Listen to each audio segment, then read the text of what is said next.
तर जिल्ह्यावर अप्रत्यक्ष प्रत्यक्ष पकड ही जयंत पाटलांनी आणि विश्वजित कदमांनी या सगळ्यांनी मिळवलेली आहे. तर आता या सगळ्या गोष्टीमध्ये त्यांचा आणि जो गोपीचंद पडळकर यांचा संघर्ष आहे, म्हणजे हा संघर्ष अलीकडच्या काळामध्ये खूप तीव्र झालेला आपल्याला पाहायला मिळतो.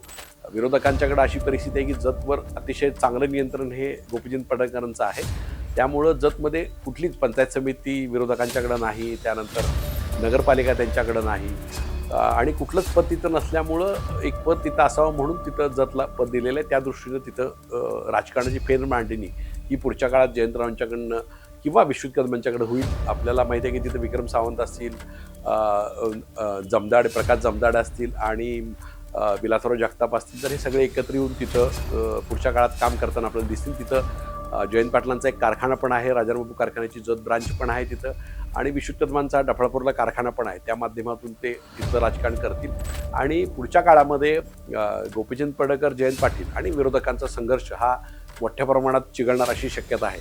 आता पुढचा डिलिमिशन कमिटी चा सुद्धा मुद्दा महत्त्वाचा आहे, म्हणजे मतदारसंघाची पुनर्रचना जी होणार आहे त्याच्यामध्ये. तर त्याच्यामध्ये सुद्धा गोपीचंद पडळकर हे देवेंद्र फडणवीस यांच्या अत्यंत जवळचे आहेत. त्यामुळं कदाचित देवेंद्र फडणवीस हे गोपीचंद पडळकरांना लोकसभा लढवायची एक सूचना करू शकतात. त्यामुळं उद्या कवठेमहांकाळ असेल, जत असेल, आटपाडी असेल, त्यानंतर मग तुमचा सांगोला भाग असेल, या भागावर धनगर समाजाचं प्राबल्य जास्त आहे, ओबीसी समाजाचं प्राबल्य जास्त आहे. त्यामुळं उद्या हा लोकसभा मतदारसंघ करून तिथं गोपीचंद पडळकर यांची साठी एक मतदारसंघ तयार करण्याची शक्यता सुद्धा आहे. याच्यामध्ये प्रामुख्यानं दोन ध्रुवामध्ये, म्हणजे एका बाजूला गोपीचंद पडळकर, दुसऱ्या बाजूला जयंत पाटील, असा संघर्ष मात्र सांगली जिल्ह्यामध्ये पुढच्या काळात तीव्र झालेला आपल्याला दिसतो.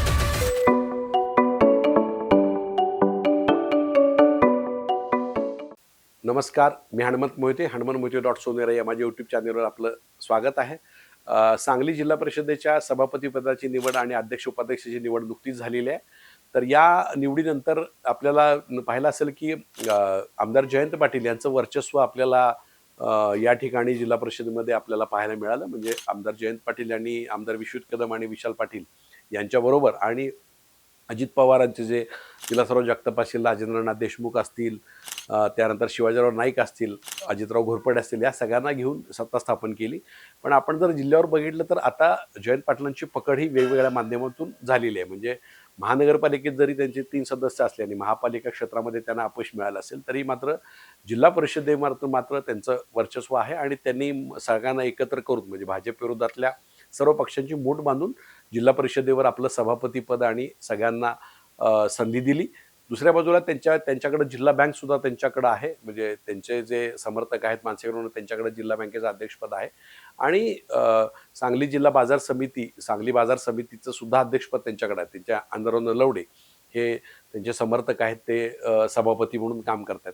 तर जिल्ह्यावर अप्रत्यक्ष प्रत्यक्ष पकड ही जयंत पाटलांनी आणि विश्वजित कदमांनी या सगळ्यांनी मिळवलेली आहे. तर आता या सगळ्या गोष्टीमध्ये त्यांचा आणि जो गोपीचंद पडळकर यांचा संघर्ष आहे, म्हणजे हा संघर्ष अलीकडच्या काळामध्ये खूप तीव्र झालेला आपल्याला पाहायला मिळतो.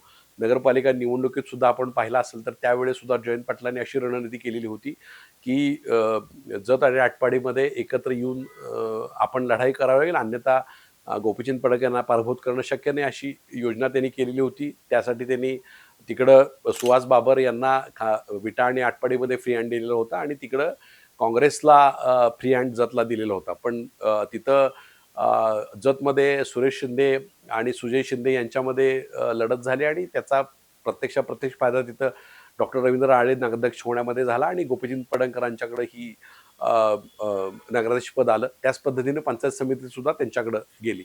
आटपाडीत सुद्धा त्यावेळेला नगरपालिका निवडणुकीमध्ये शिवसेनेचे तानाजी पाटील असतील आणि तिथले जे स्वाभिमानी आघाडीचे नेते भरत पाटील आणि या सगळ्यांची एक लढत झाली आणि त्या लढतीमध्ये परत गोपीचंद पडळकर यांच्याकडं आटपाडी नगरपालिकेत सत्ता गेली.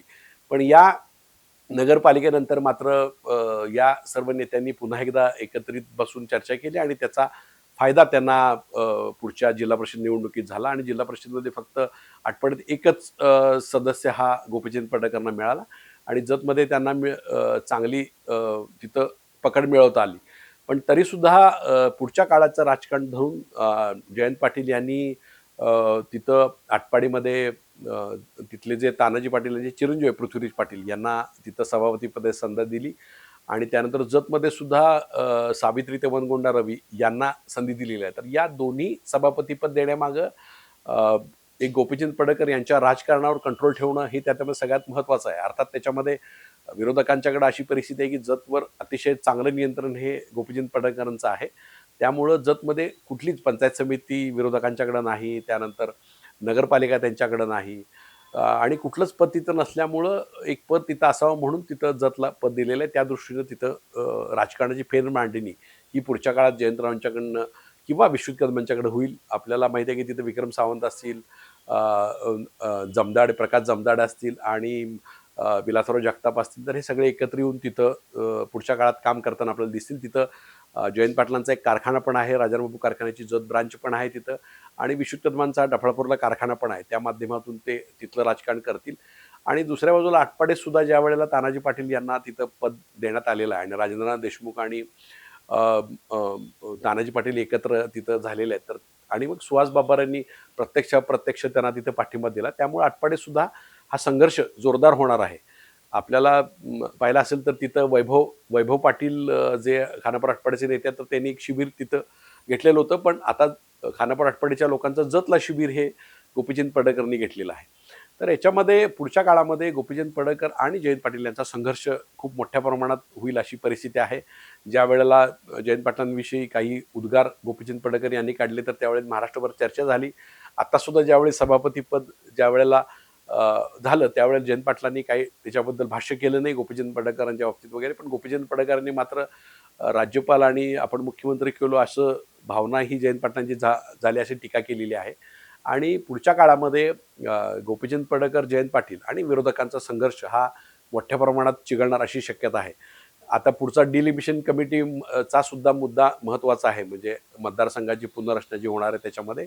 तर त्याच्यामध्ये सुद्धा गोपीचंद पडळकर हे देवेंद्र फडणवीस यांच्या अत्यंत जवळचे आहेत. त्यामुळं कदाचित देवेंद्र फडणवीस हे गोपीचंद पडळकरांना लोकसभा लढवायची एक सूचना करू शकतात. त्यामुळं उद्या कवठेमहांकाळ असेल, जत असेल, आटपाडी असेल, त्यानंतर मग तुमचा सांगोला भाग असेल, या भागावर धनगर समाजाचं प्राबल्य जास्त आहे, ओबीसी समाजाचं प्राबल्य जास्त आहे. त्यामुळं उद्या हा लोकसभा मतदारसंघ करून तिथं गोपीचंद पडळकर यांची साठी एक मतदारसंघ तयार करण्याची शक्यता सुद्धा आहे. त्यामुळं आगामी काळामध्ये हे राजकारण वेगळ्या पद्धतीनं जाईल. त्याला एक जातीय अँगल सुद्धा पुढच्या काळात राहील आणि या सगळ्या गोष्टीमध्ये भाजप अंतर्गतचं राजकारण कसं नेमकं होतंय. पण याच्यामध्ये प्रामुख्यानं 2 ध्रुवामध्ये म्हणजे एका बाजूला गोपीचंद पडळकर, दुसऱ्या बाजूला जयंत पाटील असा संघर्ष मात्र सांगली जिल्ह्यामध्ये पुढच्या काळात तीव्र झालेला आपल्याला दिसेल.